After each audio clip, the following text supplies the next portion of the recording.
Uummanni walloo hedduu rakkaaman beelaa fi cinqiin barsaaxilaman. Uummanni walloo hedduu rakkaaman beelaa fi cinqiin barsaaxilaman. Biyya fi jiraachuun rakkoo itti ta'e biyyarraa bahuudhaan godaanuudhaaf ka'e.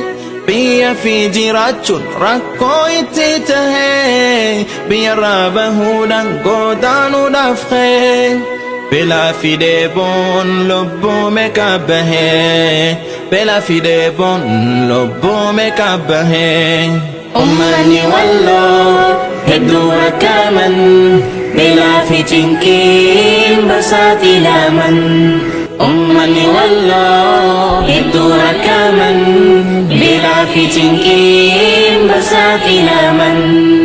Gubatee walloo jalaa hanga gubbaa namni ni soonafne akka funaanidha. Gubatee walloo jalaa hanga gubbaa namni ni soonafne akka funaanidha. Yaa Rabbi dirmadhuuf tumsi bisaan hundaa. Yaa Rabbi dirmadhuuf tumsi isaan hundaa. Uummanni walloo hedduu rakkaaman beelaa fi cinqiin barsaaxilaman. Uummanni walloo hedduu rakkaaman beelaa fi cinqiin barsaaxilaman. Uummanni walloo hedduu rakkaaman beelaa fi cinqiin barsaaxilaman. Uummanni walloo hedduu rakkaaman beelaa fi cinqiin barsaaxilaman. Walloorraa kan ka'e Finfinneerra dhufee har'a qiblaniisa gama keenya gahee. Walloorraa kan ka'e Finfinneerra dhufee har'a qiblaniisa gama keenya gahee. Usne hanga arra musliimonni maraa dammaquudha qabnaa khadiira fi dalaa.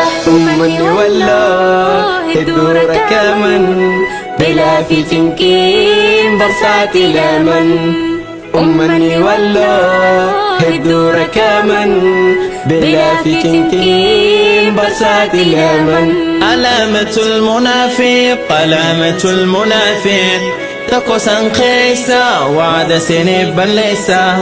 Biyyaan nagayoomsa jechuudhaan asaasa. Garuu ammaan tana hin jiru jechisa, hin jiru jechisa, hin jiru jechisa. Beekaa fi hayyuudhaas naqee mana hidhaa shamarran waraanaan itti taphachiisa. Ijoollee daa'immanii yatiimaa taasisa. Rakkisee bochise cinqeetii hiraarsa, cinqeetii hiraarsa, cinqeetii hiraarsa.